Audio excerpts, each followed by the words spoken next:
Hello दोस्तों, बहुत बहुत स्वागत है आपका मैथ्स पॉइंट क्लासेस नांदवेल में। इस वीडियो में हम एमपी पुलिस तथा एमपी पीएससी तथा अन्य सभी कंपटीशन एग्ज़ाम्स के लिए बहुत आईएमपी 20 क्वेश्चंस की सीरीज पढ़ेंगे जो कि विज्ञान के हैं। विज्ञान में हम महत्वपूर्ण प्रश्नों का अध्ययन करेंगे इस वीडियो में। देखिए, सबसे पहला प्रश्न है, पानी से भरी टंकी ऊपर से देखने पर कम गहराई दिखाई देने का क्या कारण है? तो यह जो पानी टंकी ऊपर से देखते हैं वो कम गहराई की दिखती है, उसका सबसे बड़ा कारण ये है अपवर्तन। अपवर्तन के कारण पानी से भरी हुई टंकी कम गहरी दिखाई देती है। अत्यधिक गहरी न दिखाई देकर, जितनी गहरी है उतनी न दिखाई देकर कम गहरी दिखाई देती है। दूसरा प्रश्न देखते हैं हम, एक द्रव बूंद की प्रवृत्ति गोल आकार लेने की होती है, इसका कारण क्या है? तो इसका कारण पृष्ठ तनाव है। एक गिरती हुई बूंद जो गिरती है वह बिल्कुल गोल आकार की हो जाती है, तो इसका सबसे बड़ा कारण है पृष्ठ तनाव। एक पहिया जमीन पर एक समान स्थानांतरी चाल से रोल करता है, इसका कारण क्या है? तो पहिए पर अधिकतम पहिए का शीर्षतम बिंदु रैखिक वेग वाला बिंदु, एक जो पहिया चलता है अधिकतम, तो यहाँ का शीर्षतम बिंदु रैखिक वेग वाला बिंदु है।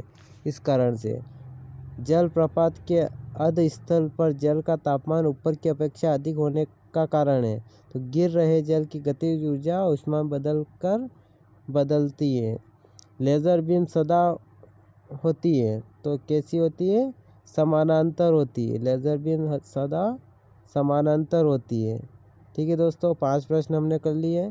छठा प्रश्न है, एक मकान की छत से भूमि की ओर एक पत्थर गिराया जाता है।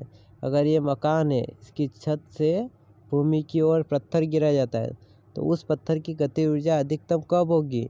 भूमि पर पहुंचने से ठीक पहले, या भूमि इस पर पहुंचने से ठीक पहले होती है। द्रव चलित मशीन किस सिद्धांत पर काम करती है? पास्कल का सिद्धांत। पास्कल के सिद्धांत पर, जैसे पिस्टन जो कार्य करता है तो वह पास्कल के सिद्धांत पर। हमारे ट्रैक्टर ट्राली में जो लगा हुआ होता है ना, वह भी पास्कल के सिद्धांत पर कार्य करता है। ब्रेक, हमारे हाइड्रोलिक जो ब्रेक होते हैं वह भी पास्कल के सिद्धांत पर कार्य करते हैं। प्रकाश की किरण को पूर्ण आंतरिक परावर्तन के लिए किससे गुजरना होता है? तो जल से, कांच से जल में, है ना। ब्लैक बॉडी किसकी विकिरण को अवशोषित कर सकती है? सभी तरंगदैर्ध्य। जो ब्लैक जो रहता है, काला कपड़ा या ब्लैक कलर की चीज़ें, वह सभी तरंगदैर्ध्य की विकिरण को अवशोषित कर सकती है। रॉकेट की कार्यप्रणाली किस सिद्धांत पर कार्य करती है? तो यह है संवेग संरक्षण के सिद्धांत पर कार्य करती है ना। रॉकेट की कार्यप्रणाली संवेग संरक्षण के सिद्धांत पर कार्य करती है। ठीक है, 11वां वाला प्रश्न पढ़ते हैं हम। क्रीम सेपरेटर में दूध में से वसा को किस कारण से अलग किया जाता है? तो यह है अपकेंद्री बल द्वारा, है ना। क्रीम सेपरेटर जो होता है वह जो दूध डेयरी पर लगा हुआ रहता है, वह वसा को किस कारण से अलग किया जाता है? क्रीम सेपरेटर में अपकेंद्री बल द्वारा। फ्यूज तार किससे बनती है? तो टीन और तांबे की मिश्र धातु से। 13वां प्रश्न है, जो ऊर्जा पृथ्वी सतह के नीचे संचित ऊर्जा को काम में ला सकती है उसे क्या कहते हैं? तो भूतापीय ऊर्जा, है ना। जो ऊर्जा पृथ्वी सतह से नीचे संचित ऊर्जा को काम में ला सकती है उसे कहते हैं भूतापीय ऊर्जा। 14वां प्रश्न है, वाष्प ईंजन में उबलते हुए जल का तापमान किस कारण से उच्च हो सकता है? तो बॉयलर के अंदर उच्च दाब होता है। जो बॉयलर होता है, जल को गर्म करता है बॉयलर। तो वाष्प इंजन में उबलते हुए जल का तापमान किस कारण से उच्च होता है? तो बॉयलर के अंदर उच्च दाब रख दिया जाता है, जिसके कारण वह उच्च हो जाता है तापमान। सोडा लाइम की एक बोतल को गर्दन से पकड़ा गया है और ऊर्ध्वाकार वृत्त में तेजी से घुमाया गया है, तो बोतल को किस भाग के निकट बुलबुले एकत्र होंगे? तो कब तक?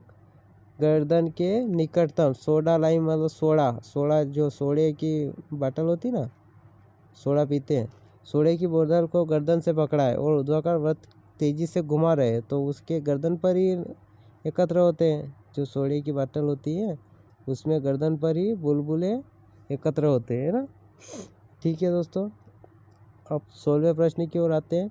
आवर्धक लेंस में वास्तव में क्या होता है? तो वह आवर्धक लेंस में वास्तव में उत्तल लेंस होता है। जल वाष्पीकृत नहीं होता है यदि उसकी आर्द्रता 100% हो। यदि जल की आर्द्रता 100% हो तो वह वाष्पीकृत नहीं होगा।